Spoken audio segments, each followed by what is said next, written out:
Good evening. This title is not clickbait. I saw the new LiveWire last Tuesday. I've been watching the rollout and the LiveWire going public, and I've seen the bike up really close. I've taken some videos and pictures of it, and I just become more and more frustrated. And it's been a few days, but I'm frustrated because LiveWire refuses to learn from the mistakes it's made in the past with the LiveWire 1. They are continuing to screw up their marketing and sales of their motorcycles in ways that are so serious, I believe, that they're putting the electric motorcycle industry at risk. Now, when I say that, I'm talking about big motorcycles. I'm not talking about little electric scooters. I'm talking about big motorcycles. They are doing it completely wrong. Now, this is a 18 slide presentation. I'm only going to do one slide on the LiveWire 1 blunders just because I want to illustrate that LiveWire has been doing this since they introduced the bike in 2019 at the Harley dealerships. They still do not get it. All right. Now, this picture right here of this guy sitting on the bike, I swear to God, it's October 2nd, 2022, and this picture is on the LiveWire website under Vision. Now, what we've got here is we've got a guy who has got his ankles taped up with masking tape, I guess, to keep his pants from blowing. He's wearing a suit buttoned up in the front with a tie, and he's got some kind of polyester thing going on. He's riding around in the middle of the day with a clear shield. And I mean, you can tell, I've been riding a long time. You can tell when somebody knows how to ride, how they sit on the bike. This guy does not know how to ride. So if LiveWire thinks that this guy and this type of person in this environment is what the bike is aimed at, they're completely wrong. This picture is just a visual representation of how far LiveWire is off from understanding who their customer is. Now, since 2019, they rolled out this bike at $30,000. Now they've dropped the bike to $23,000. That is a lot of money, and LiveWire has never justified the price. So people say, why would I spend $23,000 on a LiveWire when for $4,000 or $5,000 more I could get a Street Fighter? Or, that's a lot of money for a bike. LiveWire has never shown or illustrated or anything that the price of the bike is not $23,000. Okay, what the price of the bike is $13,000 is what it costs you. Okay, now we've got more videos about that, and it's in this presentation, but what LiveWire is not doing is they're not illustrating that the bike costs less to run in fuel and maintenance, substantially less, which lowers the price of the bike considerably. So when you say, hey, the Del Mar is $17,000, no, it's not $17,000, it's $8,800, and we're going to show you why shortly, but the point is that you can't compare a price of a gas bike to a price of an electric bike because the electric bike costs a whole lot less to operate. We're going to talk about that in a minute. But it's just a blunder. LiveWire has never talked about that on their websites, their press releases. The MSNBC asked Jochen Zeitz about the price last Tuesday on TV. He said, oh yeah, $16,999. No, Jochen, that's not the price. That's not a fair question. He should have said that's not a fair question because it's not an apples to apples comparison because the bike costs less to run, okay, and less to maintain. All right, next. Range anxiety.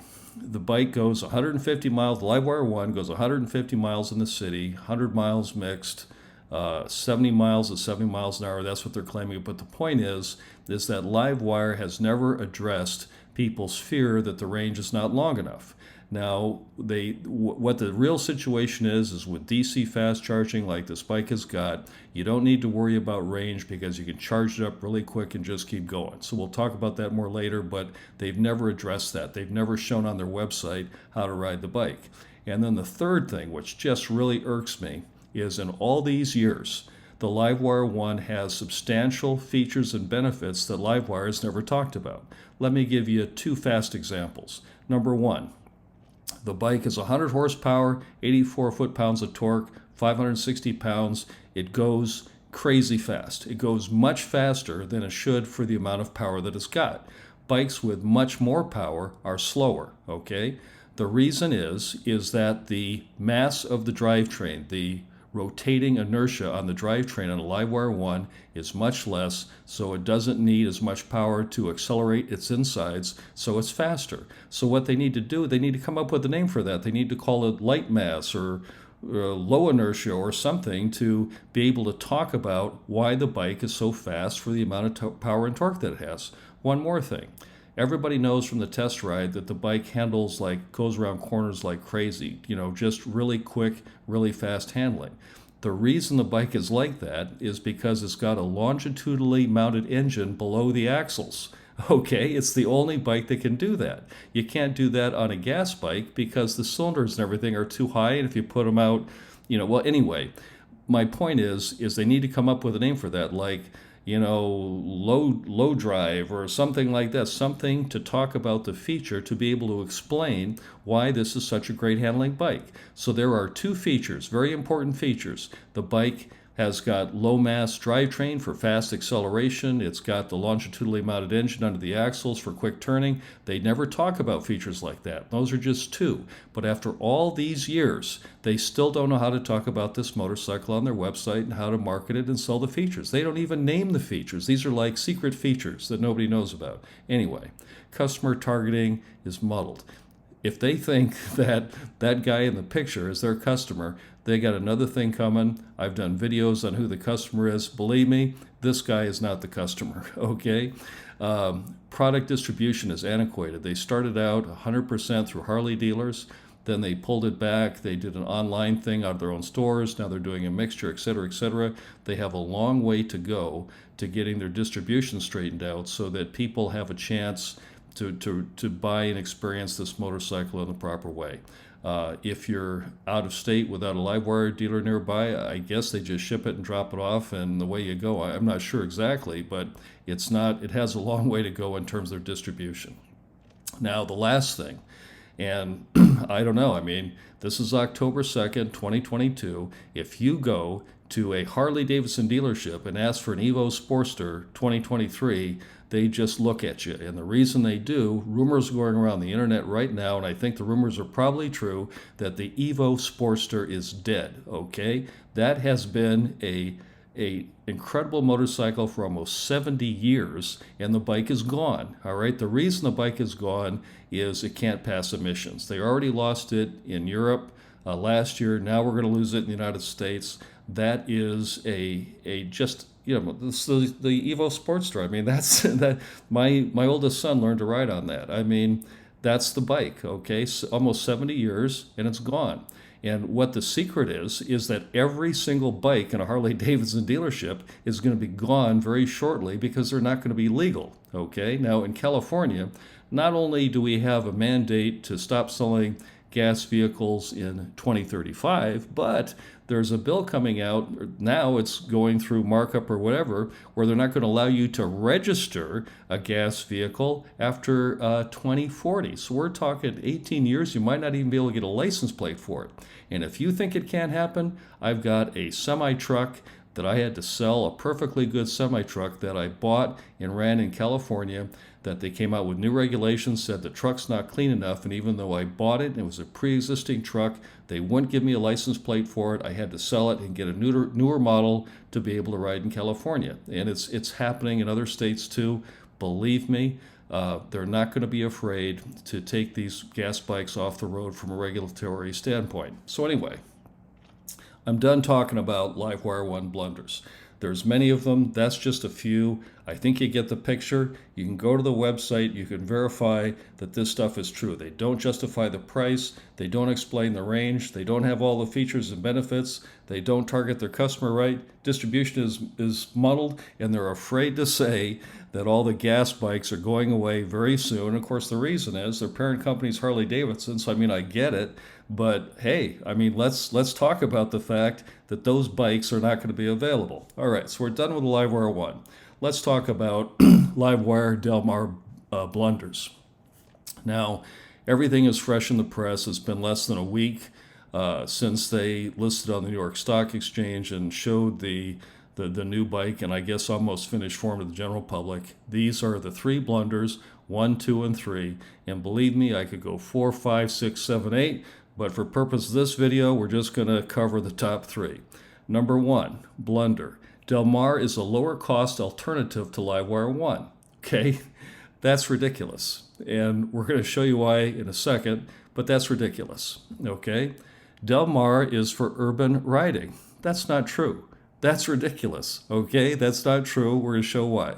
And then lastly, Del Mar will introduce a new generation of riders to motorcycling. Maybe, but I don't think in the way that everybody thinks. We're going to talk about that. So let's talk about LiveWire Blunder number 1, which is Del Mar is a lower cost alternative to LiveWire 1. All right. So Blunder is lower cost alternative to LiveWire 1. This is the reality. Now, I have looked at this bike very closely. I've touched it. I've looked at it from underneath. I've done everything. I haven't ridden it, but I can tell you that the Del Mar is mostly superior to the LiveWire 1. It is not cheap. It's got premium components. It's well built, put together. It's got top shelf electronics, and we're going to start talking about these things. Okay, more power and torque, 180 foot-pounds of torque. Now, I thought that was a misprint. I couldn't believe that was true because the LiveWire 1 is 84 foot-pounds and it's a rocket ship. So this thing is 184 foot-pounds of torque. I verified that that is not a misprint. That is true. We're going to talk about that in a minute. 120 pounds lighter. That is substantial. Now, the LiveWire 1 feels like a light bike because the weight is so low when you're riding it, but this is actually 120 pounds lighter. I haven't ridden the bike, but anytime you take weight off a motorcycle, it's a good thing.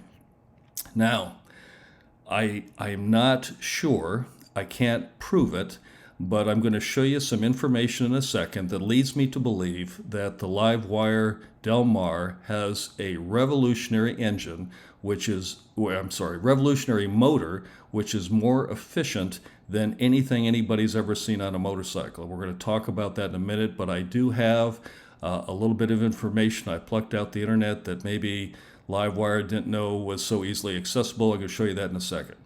Vastly fewer components. Okay, they've got alloy casting, which radically reduces the number of parts. I mean, the motor, the battery pack, the electronics, all that stuff is built into one casting, and it's done in a modular fashion so that you can use the same combination of electronics, battery, and motor to build a bunch of different motorcycles on the same platform. They call it the Aero platform. We'll talk about that later. Now, second generation electronics. What's happening here is that there's been so many electric cars built and so much intense competition with electric cars that the electronics, like the power transistors and things like that, are getting much smaller, much cheaper, much more high-tech, much better. So the LiveWire 1 is technology that was introduced in 2019. This Del Mar 2023 unit has got more modern electronics, smaller, lighter, does more. There's a bunch of stuff out there we can talk about too. And then, of course, the lower price. Now, when I'm talking about lower price, I'm talking about purchase price. The bike is $16,999, $17,000. The LiveWire 1 is $23,000, so it's $6,000 less than a LiveWire 1, but superior in every way except for the range and charging speed. So except for range and charging speed, the bike is superior in every way as far as I can tell. Now, I want to go and I want to give you a couple of examples to tell you how good this bike must be. All right, so let's start with 184 foot-pounds of torque. Now, LiveWire 1 has 84 foot-pounds of torque. Now, what I tried to do is I tried to find a motorcycle that had 184 foot-pounds of torque so I could compare the Del Mar to it. Okay, nothing comes close. None of the electric bikes are there. A Kawasaki H2R, the racing edition, is nowhere near this.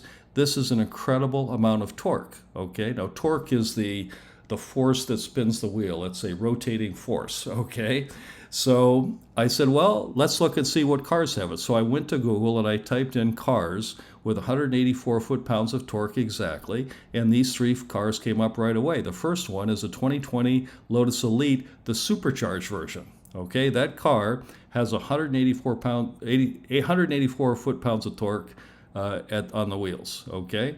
The 1996 Porsche Boxster 2.5 Roadster, I've driven that car. That thing's like a missile, okay? And the 2006 Mini Cooper SGP, which is their performance racing model, that's like a $60,000 car, okay? These cars are all over 2,500 pounds, all right? The Del Mar is 431 pounds, so we're talking like 1/5 or 1/6 the weight with the same amount of torque, okay? This is incredible. This Del Mar is no ordinary motorcycle. If that's true, and I think it is, 184 foot-pounds of torque, this bike is like nothing else that's ever been on the street from a power and torque standpoint. Okay, there's nothing that comes close.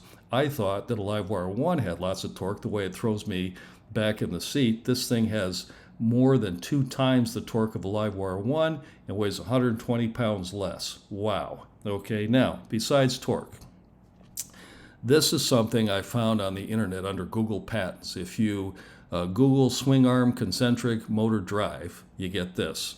Now, this is a patent filed by Harley-Davidson and the engineers at Harley-Davidson that are in the LiveWire group. Okay, now that picture on the left looks to me like a Del Mar. Okay, this patent in this picture was filed in 2019. So when they introduced the LiveWire 1, this was already on the board. I mean, they're filing the patents for it. That to me looks like a Del Mar. Now the picture on the left is the motorcycle and what the Concentric Motor Drive is. And you have to think about this. I had to look at the picture for a while and read the patent. But what they've done is the swing arm is part of the motor. I don't mean attached to the motor. I mean the axle of the motor is the actual physical pivot point for the swing arm. The swing arm is attached and swings back and forth to the axle on the motor. Okay, so the motor and the swing arm, it's the same thing. Now, what that does besides efficiency, you basically get the efficiency of like a hub motor with none of the unsprung weight. So, I mean, what they've done is they've pulled the motor away and the swing arm away in one piece, in one unit, to get a smaller parts count, lighter. It's obviously going to have the same belt tension and it's going to have very exact geometry on the swing arm because it's attached. I mean, when I say attached, the axle on the motor goes through the swing arm and is the pivot point on the swing arm. So it's one piece. Okay, now besides that, that's another patent, is the electric motor is in the same casting as the battery pack. So the swing arm, the motor, the battery pack, it's all one unit. It's one thing. It's not separate parts, okay? Now, I'm not sure what all the benefits are, but it's got to be a lower mass or well, I don't know. I'm not going to get into it. I'm not a physics guy or an engineering guy, but when I look at something like this, I understand that this is much different than anything else on the street right now on a motorcycle, okay? This is pretty crazy stuff. LiveWire didn't even mention it in their thing. I asked them about it. Oh, they don't even want to talk about it. But if you look at this picture, okay, and then you look at this, looks to me like that swing arm is on the electric motor shaft. I mean, it's hard to tell, but I mean, you look at that, and then you look at this, looks to me like they did it. Okay, I mean, the motor is obviously part of the same casting that the batteries are in, but it looks to me like this bike has got swing arm concentric motor drive. I don't know. I mean, I don't have any inside information, but it sure looks like it to me. And if it is true, shame on LiveWire for not talking about it, not making a feature of it or naming the feature and saying what the benefit is to the rider. Okay, this is part of the LiveWire blunders. If this is true, and that is this, then shame on LiveWire. Okay, now, that's just the first blunder number 1 we're talking about. Now let's go to blunder number 2, which is Del Mar is for urban riding. Okay, this is the reality. If you have a bike that only charges level 1 and 2, which is what the Del Mar is, then you need to have a plug at home to charge. So in other words, when you take the bike home, you need to be able to plug it in so it charges up overnight so you have a full bike in the morning. Okay, now, The reason you don't need that on a fast charging bike, like on the LiveWire 1, is the bike charges so fast that you can pull up to a public charger, charge it up as you're getting a burger on the way home or something, and come home, you got a full battery. When you have a 2.5 hour charge time, which is what the LiveWire Del Mar has, then you have to have a plug at home because nobody's going to stand around for 2.5 hours waiting for their bike to charge at a public charger before you take it home. And if you leave it out front or some public place for 2.5 hours, somebody's going to steal it. I mean, it's not viable, okay? So the vast majority of adults in urban areas live in high-rises, condos, and apartments, and they don't have any access to a plug. There is no access to covered parking with chargers or wall outlets for overnight charging. I'm going to prove this in a minute. But likewise, most office buildings and parking garages do not offer public level 2 chargers that allow you to charge while you're at work. So if you don't have a plug at home, you probably don't have one at work, you can't use a DC fast charger, you're not going to hang around on 2.5 hours on a public level 2 charger, so the bike's not for you. So if you have a plug at home, great. If you don't, this is not the bike for you.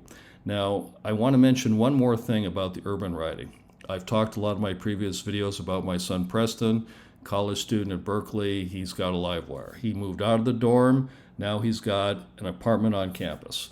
The problem with the apartment is he doesn't have any access to a plug. Okay, there's 10 different units there. He doesn't have access to a plug.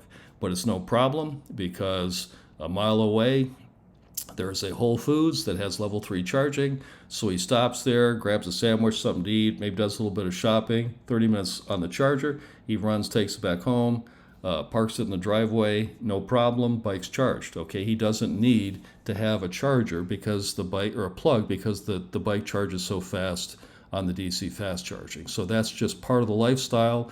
If you have a fast charging bike, you do not need a plug. If you have a slow charging bike, slow charging being level 1 or 2, you do, and you need a plug. So Del Mar needs a plug. Now this is the percentage of people who say they don't have EV charging at home, access to a plug. Now this is as close as information I can find, because even the electric vehicle industry does not really understand how these vehicles charge and the difference between a wall plug and a level 2 charger and all the different things that it means, okay?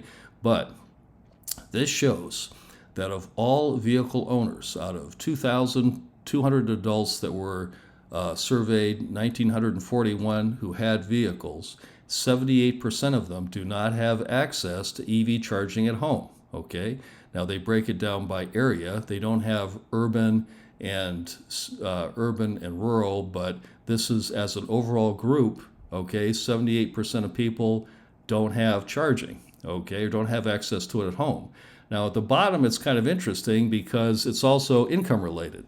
So if you make over 100K a year, chances are, it's a 66% chance you don't have a plug, okay, so it goes by income too. But we have a monthly ride of LiveWire owners in Malibu. Okay, last weekend when I went to that, there were 3 riders there, LiveWire 1 owners, that did not have access to a plug. They lived in condos, did not have access to a plug, didn't bother them because they can DC fast charge. Okay, so that's the situation. That's what DC fast charging buys you. It buys you a lot of things, but one thing it buys you is freedom from having to have a plug at home. Now, this guy, Micah Toll, he's the editor, the founder, whatever, at a really cool website called Electrek. I've been reading his stuff for years. He is the only press person or non-LiveWire person I know of that has ridden this bike. I've talked to some LiveWire people that have ridden it, but he's the only guy. Now, I don't know Micah. I know he hangs out sometimes at the LiveWire stores and stuff, but I don't know him. But he rode the bike and he did a video, and in it he said, quote, "That solves one major misstep of the LiveWire 1 in my opinion, that it didn't have true level 2 charging." Okay, so what he's basically saying there is it was a giant misstep that the LiveWire 1 chose DC fast charging to charge in an hour instead of level 2 charging, which takes 2.5 hours. So that is the stupidest thing I've ever heard Micah say. That is a dumb thing to say, and that kind of talk is what it's going to put the, electric motorcycle industry behind, because it's stupid and it's not true. Okay, so I'm getting myself all worked up watching this video. Then Micah says right after that, he said the downside here is that there's no level 3 charging, which is a shame because that was a huge score for the LiveWire 1. So what he said in the second sentence was totally different than the first thing he said. So first he says, oh yeah, major misstep. Then in the next sentence he says was a huge score. Okay, so I'm getting a little confused about this.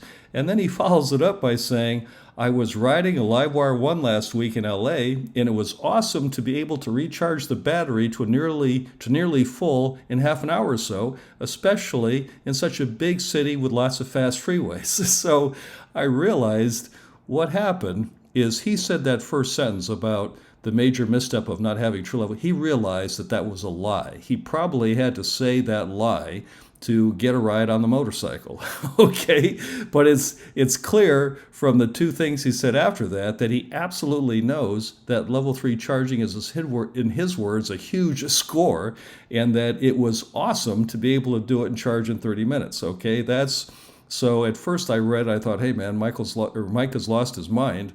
Then I realized from the next two sentences that he was just saying what he had to say, and he felt so guilty about it that he had to follow it up with two sentences after that to reverse what he said. So anyway, I thought it was a great test ride. I'm glad he was able to do it.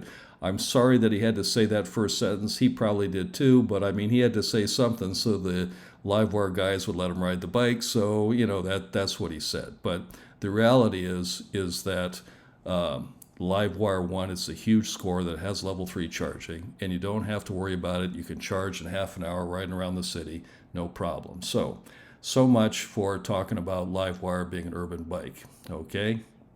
Now, blunder number 3. Del Mar will introduce a new generation of riders to motorcycling. Okay? Look at that picture. Okay, that is not the kind of guy. That guy is wearing an open face helmet on a bike with 184 foot-pounds of torque. He looks like he's just having a grand old time. That is not the image that LiveWire wants to promote for this motorcycle or any other motorcycle, having guys riding around like that. Okay. What LiveWire needs to do is they need to put rider safety as the number one priority above all else. Now, I'm concerned about global warming and environment, but hey, rider safety needs to be number one. Advertising or putting on websites pictures of guys riding around with open face helmets is irresponsible, okay? And, where's the Tech Air 5 vest? I mean, this is not how people should be riding around, and this is not what LiveWire wants to do to introduce new people to motorcycles.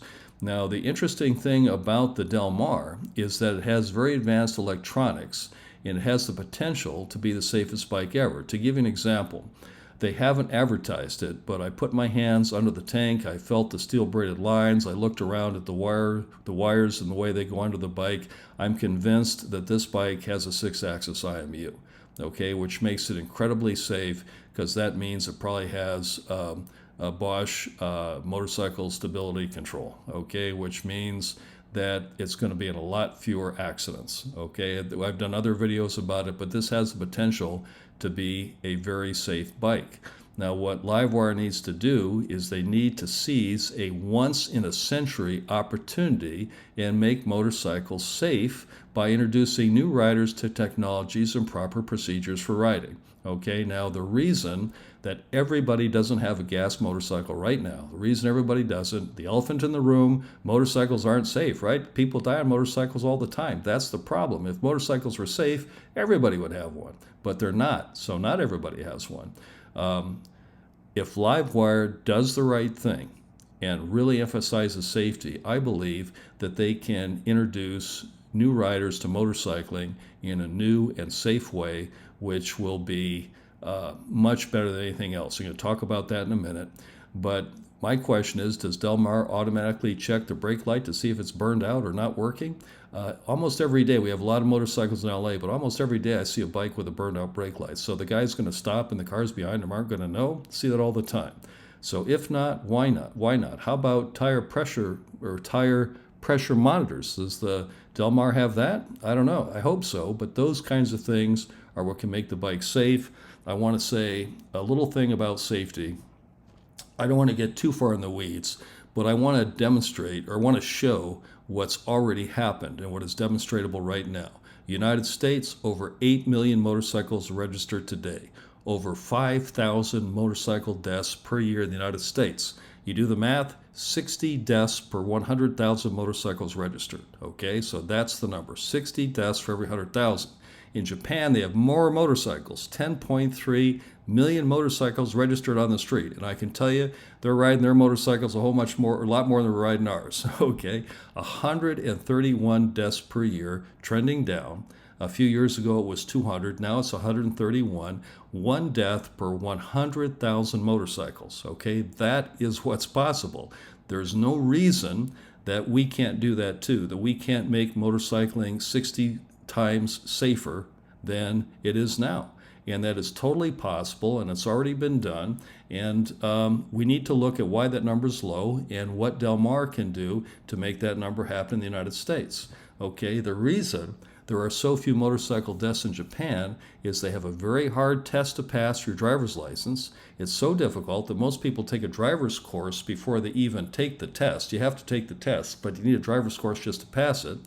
Okay, the riding portion of the test, you can't get around the riding portion. You have to go to the DMV, do the riding portion. It's on a specially designed course where you do all kinds of crazy ridings, and they even have sections where pneumatically powered or like an air-powered child pops out into the street and you have to drive around it. So you're going along and they're throwing obstacles at you from the side and you have to avoid them without hitting them. I mean, that's like part of the test for like the lowest level of license. And they've got 4 graduated tiers based on engine size, weight of the motorcycle, and amount of time you've had a license on the lower level. So anyway, it is very hard to get a 400cc plus class 1 license. Very hard to get. If you get that license, that means you know how to ride. Okay, in the United States, you can walk in the door, buy any motorcycle without any license right out the door, and that's one of the major reasons people have accidents is they're not trained, they get in over their head, etc., etc. But I'm just showing you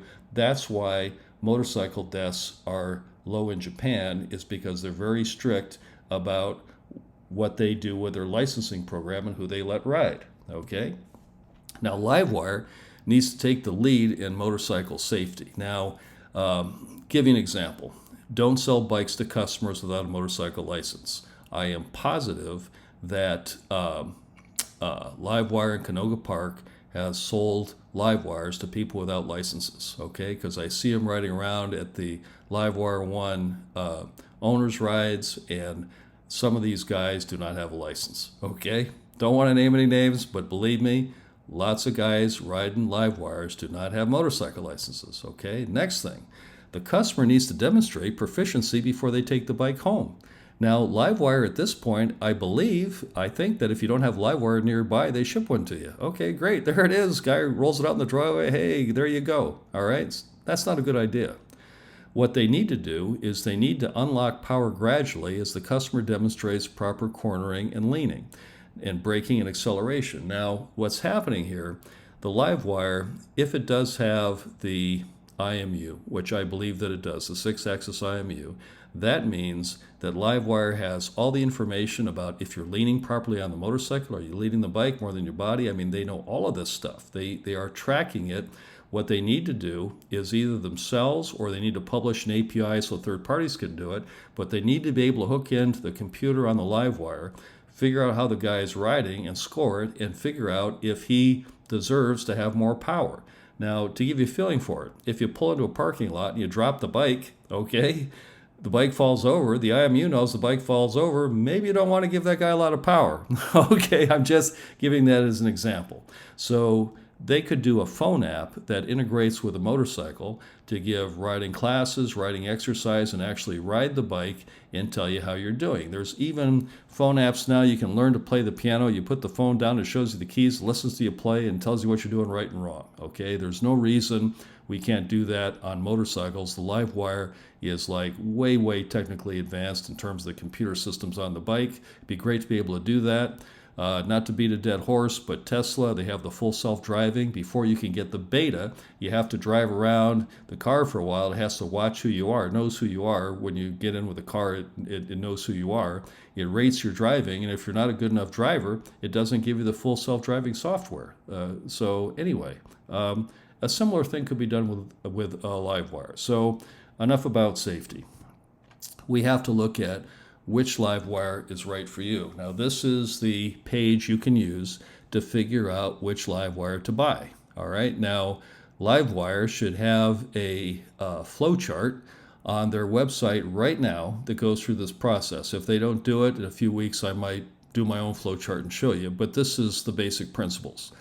In terms of which is the better motorcycle, the Del Mar is clearly a better bike. Okay. Overall, it's like a crazy bike. It's a better bike. So when walking into a LiveWire store, considering LiveWire, you need to default to Del Mar. Okay, so I want a Del Mar. Okay, now, do you have a plug at home? If you do not have a plug at home, you need a LiveWire 1. Okay, we've talked about that. If you don't have a plug at home, you need fast charging. So no plug at home, LiveWire 1. Do you have a plug at work? Question mark. Okay, that's going to come up in the next one. Is your one-way commute less than 40 miles? If it is, great, Del Mar will work. If it's not, go straight to LiveWire 1. So if your commute to work is less than 40 miles, you're cool. If not, you need a LiveWire 1. Unless you have a plug at work where you can charge for 2 hours.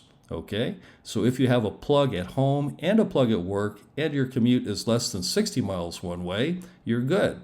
If it's more than 60 miles one way, even if you have a plug both places, you still have to go LiveWire 1.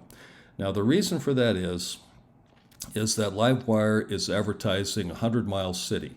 So that probably means about 60 miles highway. So if you're commuting more than 60 miles, you're probably on the freeway anyway, so you don't have enough to get to where you're going. Okay, now, when my son Preston was doing his internship, he was riding, I think, 75 miles one way, so he would not be able to take the Del Mar as a commute to work. Okay, he can do it on a LiveWire 1, but he can't do it on a Del Mar. Okay, now, if you want to ride more than 80 miles of mixed riding in a day, if you want to do that, ride more than 80 miles in a day, then you need a LiveWire 1, because you're not going to ride 60, 70 miles and then hang out for 2.5 hours, wait for your bike to charge. Okay, that's not going to happen.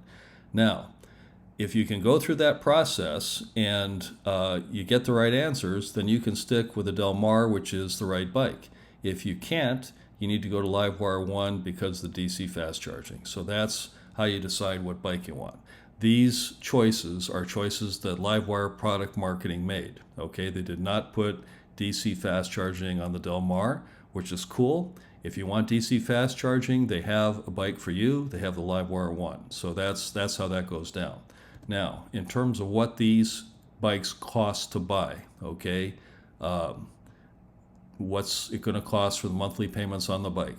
The LiveWire has a thing called Fast Forward. It looks to me like a lease. They don't call it a lease, but if you put $2,280 down, it's $316 a month for LiveWire 1.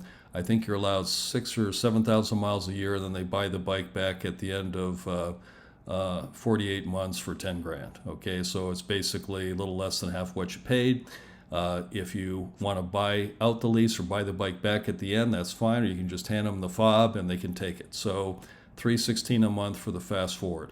I don't know of any other motorcycle company or finance company that will do this kind of deal on a motorcycle. Okay, it's like kind of a lease if you want a low payment. So the Del Mar, they did not have it on the website. They didn't have the calculator, but I put in Del Mar numbers and I got this. Okay, I just changed the ratio. Be $1,690 down, $230 or $234.27 a month for 48 months. So that's the difference. So you're looking at about what's that, about $90, I guess, a little less than the $90 difference, okay, $85 difference for the purchase price. And then if you want to finance the bike, $2,500 down. This is with a Harley credit thing, $476 a month. Del Mar, $2,500 down, $340 a month. So there you have $130 a month difference, okay? Now that's as far as LiveWire goes, okay? They tell you what the price is, the bank financing, the fast forward, that's all they do, okay? That is really, well, I don't know what word to use, but that's not right, okay? They should not be doing that. And this is the reason. Okay, what is the actual cost at 36 months and 20,000 miles? Now, I did a long video on this, a 20-minute video on this, but what I did is I considered the bikes that I own. These are the bikes that I own. I have a reservation for Del Mar. I don't have one, but I've got a LiveWire 1, Street Fighter, Yamaha MT10. My son has it. Kawasaki ZH2. My other son has it. My point is I know what these bikes cost to run in terms of fuel and maintenance. And I did another video, but if you purchase a bike, run it for 20,000 miles over 36 months, and then you sell the bike, okay, this is how much money it's going to cost you. Now on a Del Mar, it's the lowest of the bunch. It's going to cost you $8,801 to have that bike for 20,000 miles for 3 years. That's what the bike's going to cost. The reason that the bike is much lower price or cost than LiveWire 1 is that it doesn't require a $330 transfer case lubrication. They have the LiveWire 1 as a transfer case. It's $330. You have to do it 4 times in 20,000 miles, so you can take that money out because the Del Mar doesn't have it. Okay, so the Del Mar is lower maintenance cost than LiveWire 1, plus it costs $6,000 less. So to have it for 20,000 miles, 36 months, at the end, it would have cost you $8,801.43. Okay, so the bike is not $17,000 because that doesn't reflect the fact that the operating cost is so much lower. But that's the cost to have the bike. Okay, a LiveWire 1, $13,461. Ducati Street Fighter. That is an expensive bike to maintain. Let me tell you, $21,000 over 20,000 miles. That bike at 15,000 miles takes a $2,200 valve adjustment. Okay, that's just the tip of the iceberg with that thing, but it's expensive. Yami Noob always says, yeah, for LiveWire 1 money, I could have a Street Fighter. No, that's not how it works, Yami. Anyway, Yamaha MT10. We've got one in the garage with 25,000 miles on it. I can tell you 20,000 using the maintenance and fuel cost, it was 13,315. So the Del Mar is almost, I don't know, almost half the cost of an MT10, okay, to operate. So this is a cheap motorcycle. And the Kawasaki ZH2, that's the supercharged naked bike, $17,620. My point is Del Mar is probably among the cheapest motorcycles you could possibly have for any kind of riding. I mean, it's cheap. It's probably about the same price. I'll have to do some more motorcycles. It's probably about the same price like a 500cc motorcycle with like, I don't know, 40 horsepower or something. I mean, it is cheap. And nobody seems to know that. Nobody's talking about it. It's a crime that LiveWire does not show fuel and maintenance costs on their website and demonstrate why Del Mar is such a good deal. I mean, if people knew that, everybody would want one immediately. They just go order one. Boom. That's the kind of mistakes, that's the kind of blunders that LiveWire is making. So anyway, I want LiveWire to change their marketing direction. I want them to lead with the environment. I want them to talk about why they're doing LiveWire, and I want them to just flat out tell the truth about gas bikes, which is that they're going away. Now, the leak about the Evo Sportster going away happened on the same day. It leaked out on the internet on the same day that LiveWire went public on the New York Stock Exchange, okay? But gas bikes are going away. Electric bikes, we got to get them going. We got to get them out there and working because there is no future of motorcycling without electric bikes. There's just not. And we need to be honest about that. And LiveWire needs to be willing to talk about it, which they're not, okay? Third, they need to talk about the actual cost of the bike, not the purchase price, because that is unfairly skewed towards gas bikes. Now, if you're not going to ride the bike, okay, if you're just going to buy it and park it in your living room, get the gas bike by all means. But if you're going to ride it You need to seriously look at the cost of operation, the cost of fuel, the cost of maintenance, and you'll find out that the electric bike is a whole lot cheaper than what you think, okay? And then fourth, reveal the features and benefits of the bike, okay? LiveWire 1, it's been out since 2019. LiveWire is still not talking about key features and benefits of that bike. They don't even name it. They act like they don't exist. And they're certainly not doing it on the Del Mar if that concentric swingarm thing is real, which I think it might be. And then they need to emphasize safety as a critical component that they need to develop the motorcycle market. If they keep these new riders safe and they're safe on the bike, they're going to buy more bikes. Okay, I have bought many, many bikes in my lifetime. If I had died young, those bikes would have never been sold. So, I mean, you just look at it as a pure financial gain for the company if you keep your riders safe. And, you know, they have all kinds of things. They have like Soulful Ride, all this kind of thing. But I think the main thing we need to think about when considering riding a Del Mar is what Jochen Zeitz said, and that's that everyone counts. Everyone who rides an electric motorcycle, they count, and they're doing what they can, and they're making a statement about what they want for our future. Because in the end, we have to change hearts and minds. So I certainly hope that the marketing people at LiveWire, the sales and marketing people, sit down. I think they need to rethink their strategy. I think they need to put a lot of information out there that they haven't got on there. And I think they need to, I don't know, I mean, I don't see any other company besides LiveWire that can do this. I mean, you know, Honda's not going to do it. They're going to come out with little battery-powered bikes with swappable batteries, okay? Energica and Zero, they haven't got the manufacturing power. They haven't got the distribution. I mean, Harley and LiveWire, they need to be the ones to do it. You're almost there, man. You have a great bike. You need to really position it and market it in the right way. So anyway, have a nice evening.